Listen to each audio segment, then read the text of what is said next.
Hai Sobat Rebahan, selamat datang di channel hiburan kamu Rebahan. Admin akan melanjutkan membacakan sebuah cerita novel yang sangat seru, yang sangat menarik, yang sangat menghibur, yang sangat layak untuk diikuti dari awal hingga akhir. Sebuah cerita novel yang berjudul The Story of Yi Chen. Tetapi sebelum melanjutkannya, pastikan kalian sudah subscribe channel ini dan aktifkan lonceng notifikasinya agar tidak ketinggalan jika admin upload video terbaru.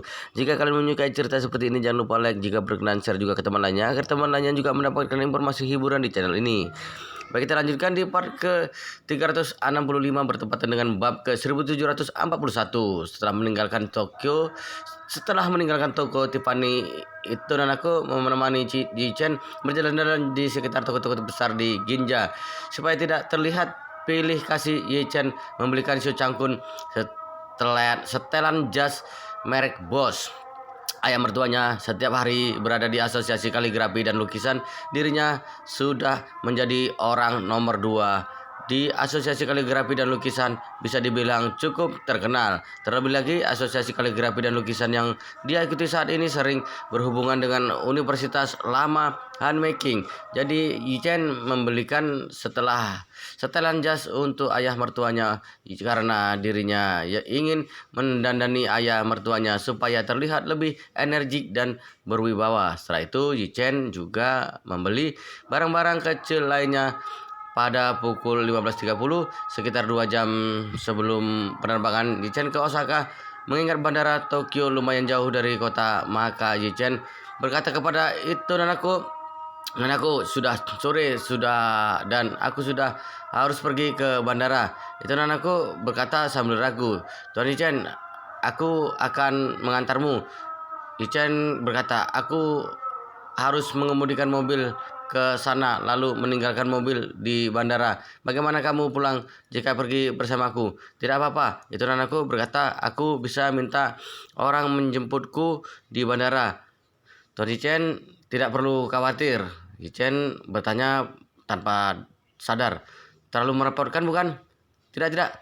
Itu nanaku berkata dengan ekspresi memohon. "Tuan Yi Chen, Nanaku ingin mengantarmu ke bandara, bahkan ingin mengantarmu ke Osaka dan mengantarmu kembali ke Jinling. Hanya saja situasi di rumah agak khusus, jadi hingga aku tidak bisa pergi. Jadi aku mohon Tuan Yi Chen memberiku kesempatan untuk mengantarmu ke bandara." Yi Chen merasa tersentuh ketika mendengarnya hingga dia berkata, "Kalau begitu kita berdua akan mengemudikan mobil ke bandara dan kamu telepon orang rumah untuk mengirimkan mobil untuk menjemputmu di bandara." "Ya, iya." Itu anakku mengangguk berulang kali dan berkata dengan senang, "Tuan Yi Chen, tidak perlu khawatir, aku akan mengaturnya." "Baik." Yi Chen tidak berkeras lagi setelah mendengarnya.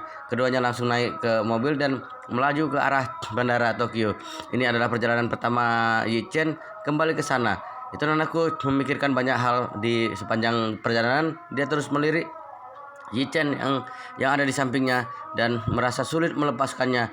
Itu anakku juga mempunyai perasaan seperti ini sewaktu berada di Jinling. Dan itu nanaku jatuh cinta sepenuhnya dengan Yi Chen sewaktu dia bertemu sekali lagi dengan Yi Chen di Jepang. Dia tidak tahu apakah dirinya masih punya kesempatan untuk bertemu Yi Chen setelah perpisahan kali ini, karena dia bisa merasakan kalau Yi Chen sudah mengangkat beban dirinya dari hatinya. Itu nanaku adalah gadis yang sangat pintar. Dia bisa melihat kalau Yi Chen ke Jepang karena dirinya terluka. Jadi Yi Chen merasa simpati kepada dirinya dan kebetulan dirinya punya obat untuk menyembuhkannya. Jadi dia membawa obat itu untuk mencarinya dan di Kyoto serta menyembuhkannya. Saat ini dia diam-diam berpikir dalam hatinya, paling dalam, lukaku sudah sembuh. Mungkinkah Tuhan Yi Chen akan memikirkan dirinya lagi kelak? Itu anakku merasa khawatir dan sedih ketika memikirkan hal ini. Di dalam hatinya dia bersedia meninggalkan beberapa hal untuk menggantinya supaya Yi Chen bisa tinggal di Jepang. Tapi dia tahu kalau semua ini tidak nyata.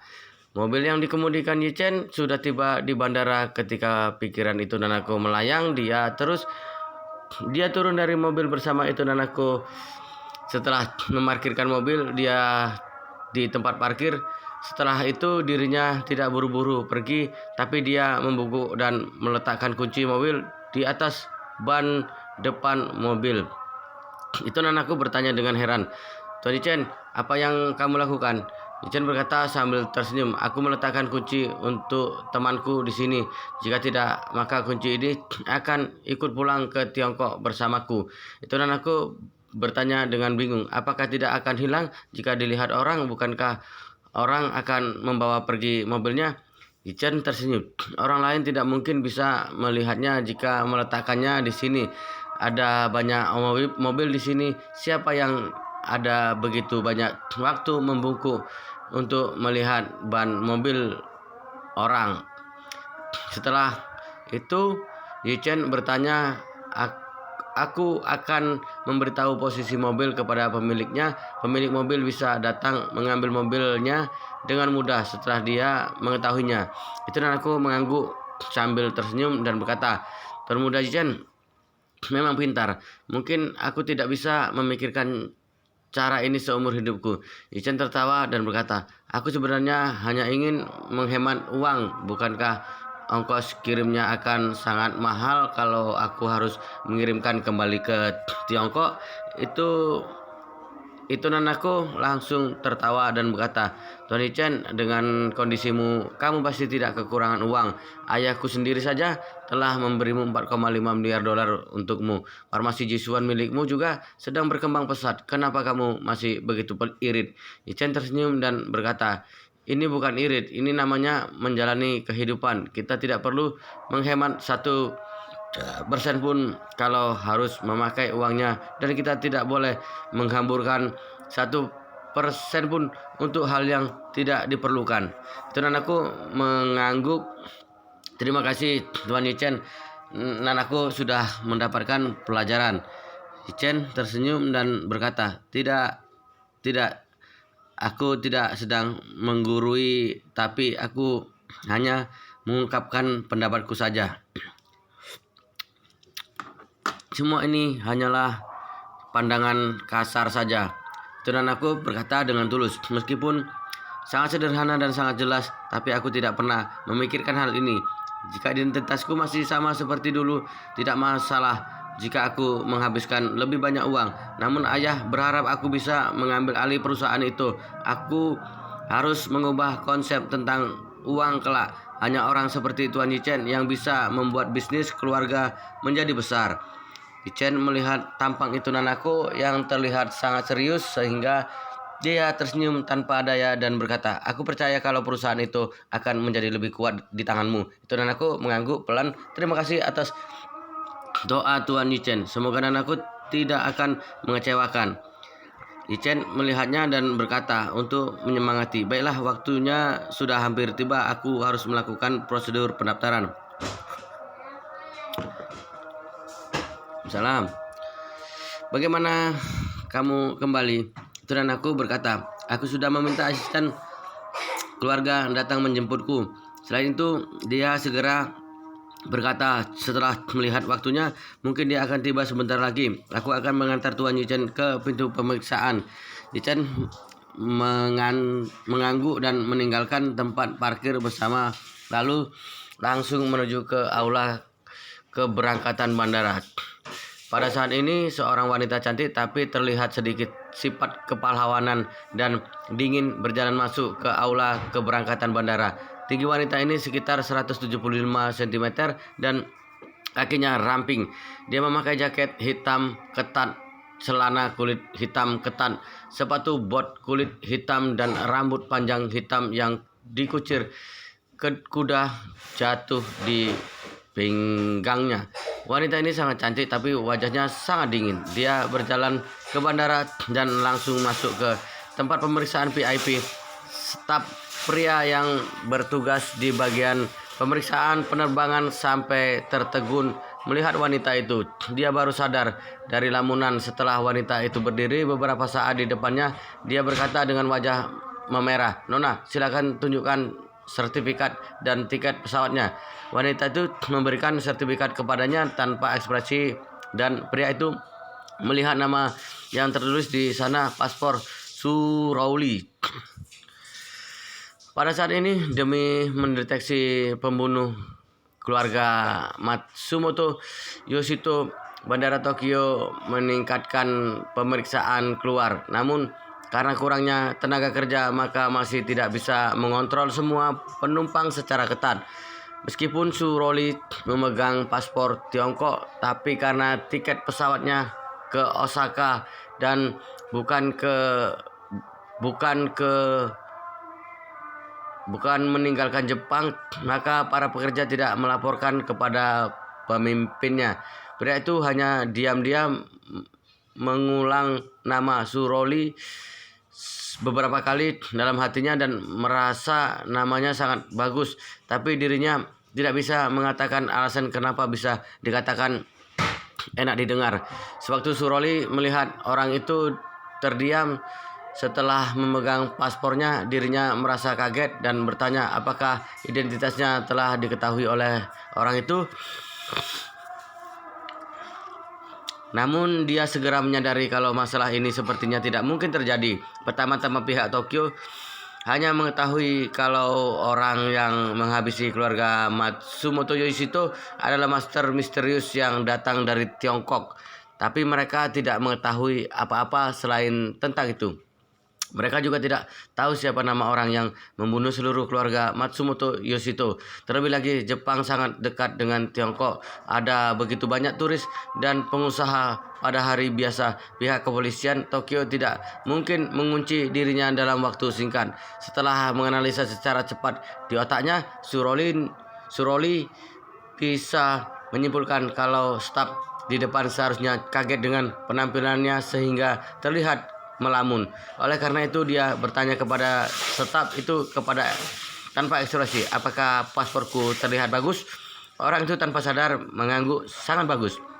Setelah itu dia baru menyadari kalau dirinya salah berbicara sehingga dia buru-buru memberikan paspor kepada Suroli dan berkata sambil meminta maaf, "Nona Su, maaf aku tidak melakukan dengan sengaja." Suroli sama sekali tidak mempedulikan permintaan maafnya dan bertanya lagi dengan ekspresi dingin, "Apakah aku sudah bisa masuk?"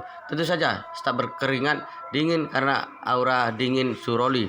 Dia segera mencap tiket pesawat dan memberikan dengan hormat kepadanya.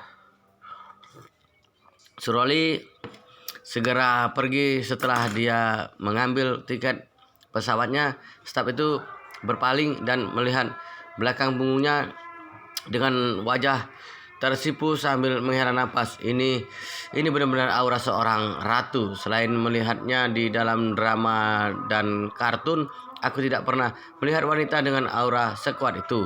Meskipun staf ini masih memikirkan Suroli, tapi Suroli sudah benar-benar melupakan dan berjalan ke mesin pemeriksaan keamanan. Kali ini semua master keluarga Su berpencar. Tidak bisa meninggalkan Jepang dari Tokyo, maka semua orang berpencar dan membeli tiket penerbangan biasa untuk terbang ke Osaka dengan status turis. Suroli memilih penerbangan 17.40. Setelah pesawat tiba di Osaka, dia akan berkumpul bersama anak buah keluarga Su lainnya dan naik pesawat pribadi dengan diterbangkan dari pusat kota Hai untuk pulang ke Tiongkok. Pada hari ini, Ye Chen juga sudah tiba di pintu pemeriksaan VIP. Sebelum masuk ke pintu pemeriksaan, dia berkata kepada itu Nanako yang ada di sampingnya, "Nanako, terima kasih karena telah mengantarku. Aku harus masuk ke pintu pemeriksaan. Kamu pulanglah." Itu Nanako mengangguk dengan enggan dan berkata dengan serius, "Selamat jalan Tuan Ye Chen. Beritahu aku kalau kamu sudah tiba." "Baik." Ye Chen tersenyum dan berkata, "Kamu sendiri juga harus berhati-hati." Tuan aku berkata dengan mata merah, "Terima kasih atas perhatian Tuan Ye Chen. Aku pasti akan melakukannya." Ye Chen mengangguk sambil menghela napas. Desahan ini ada rasa tidak tega, tapi juga rasa lega. Dia tidak tega karena itu Nanako adalah seorang gadis yang sangat baik. Bisa dikatakan dirinya hampir tidak ada kekurangan selain masalah kewarganegaraannya saja. mereka berdua pasti akan sulit bertemu lagi setelah perpisahan hari ini. Jadi Yichen merasa tidak tega. Dia merasa lega karena kedatangan ke Jepang ini sudah mencabut duri di dalam hatinya. Duri itu adalah Ito Nanako. Waktu itu Nanako bersikeras bertarung dengan Kin Oksu, sedangkan kekuatan Kin Oksu meningkat pesat karena pil permajaan. Akhirnya Kin Oksu membuat Nanako terluka parah di atas panggung, dan ini merupakan duri di hati Yichen. Di suatu sisi dia merasa kasihan kepada Nanako, di sisi lainnya dia mengagumi karakternya yang pantang menyerah dan berani menghadapi tantangan. Selain itu dia juga merasa bersalah kepada Nanako karena dirinya yang membuat Kin Oksu yang kekuatannya jauh dari Nanako ke posisi jauh melampaui Nanako. Kini dia sudah menyembuhkan dirinya dengan memudarkan rasa kasihan itu. Dirinya menyelamatkan dan membuat kekuatan meningkat pesat, jadi memudarkan rasa bersalah. Saat ini rasa kasihan dan bersalahnya telah hilang, dan yang tersisa sekarang adalah rasa kagum terhadap Nanako. Jadi Yichen tersenyum sehingga sederet gigi putihnya terlihat. Kalau seperti itu, aku pergi dulu. Baik, Nanako mengangguk kencang.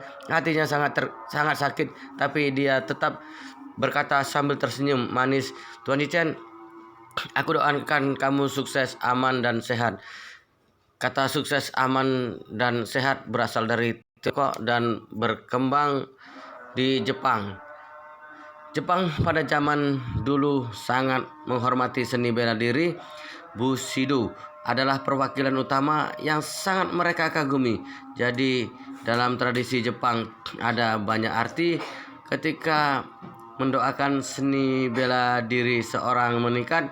Bukan hanya mendoakan orang lain memiliki keberuntungan, tapi juga mendoakan orang lain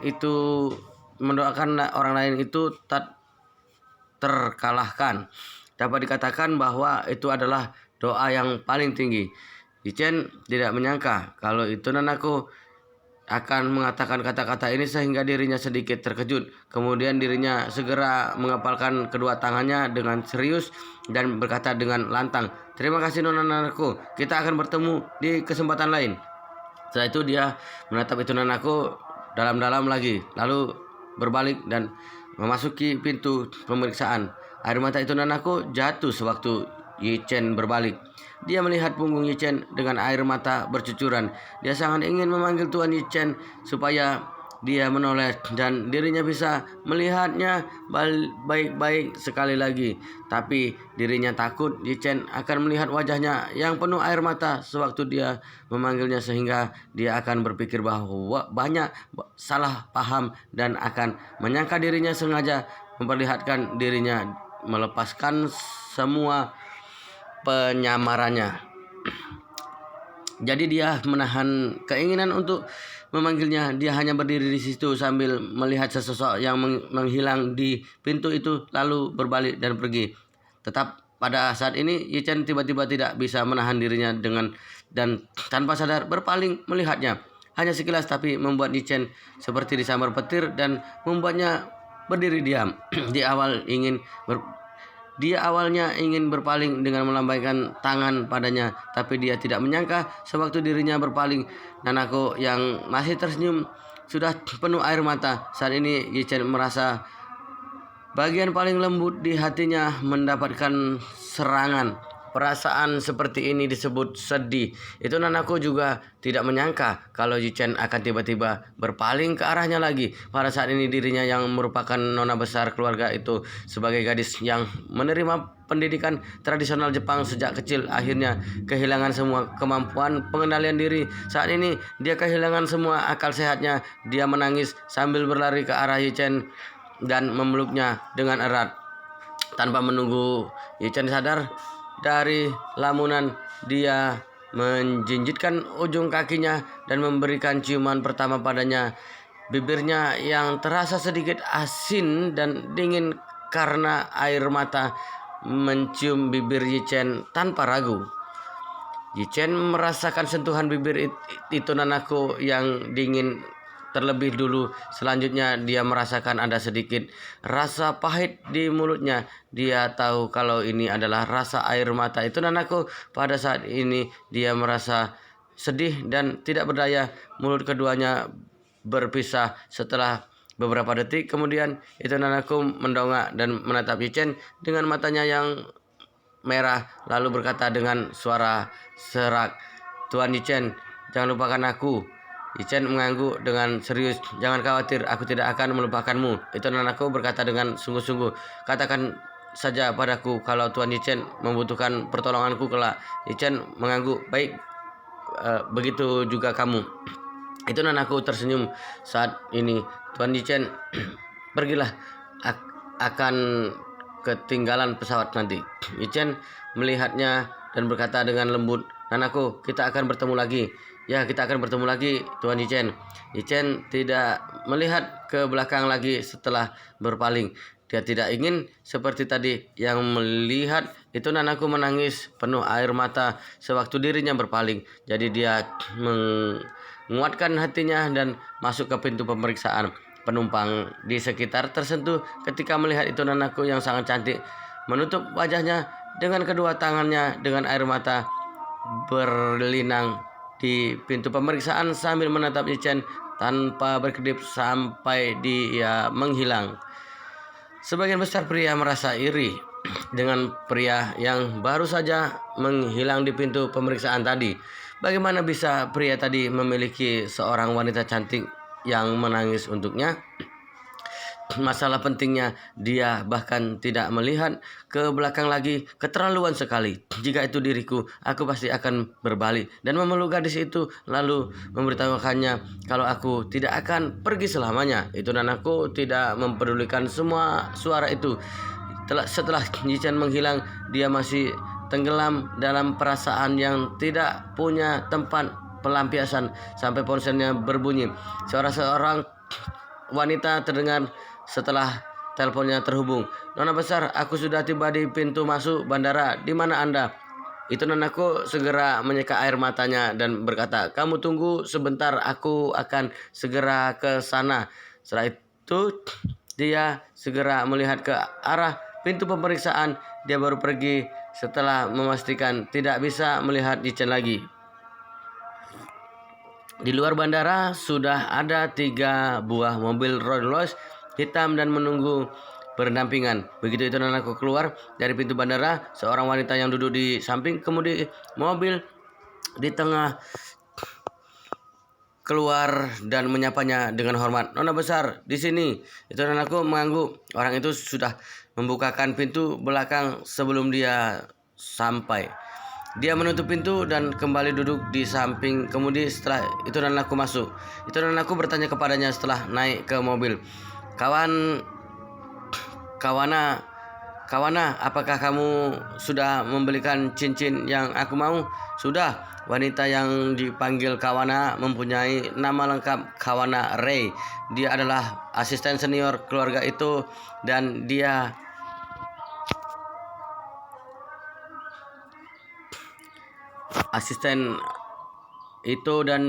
menyerahkan sebuah kotak perhiasan Tiffany yang cantik dari ukiran depan. Itu nanaku mengambil kotak itu penuh semangat dan membuka bungkusnya dengan hati-hati. Setelah dia membukanya, dia menemukan kalau di dalamnya ada cincin yang sama persis dengan cincin yang Yichen minta dia coba. Wow, luar biasa sekali guys ceritanya. Sangat seru, sangat menarik, sangat menghibur, sangat membuat kita penasaran jika tidak mengetahui cerita kelanjutannya. Tetapi sepertinya di video ini, di part ini sampai di sini dulu, dan kita akan lanjutkan di part berikutnya di video selanjutnya. Pastikan kalian sudah subscribe channel ini dan aktifkan lonceng notifikasinya agar tidak ketinggalan jika admin upload video terbaru. Jika kalian menyukai cerita seperti ini, jangan lupa like. Jika berkenan, share juga ke teman lainnya agar teman-teman lainnya juga mendapatkan informasi dan hiburan di channel ini. Baik, kita lanjutkan di part berikutnya di video selanjutnya.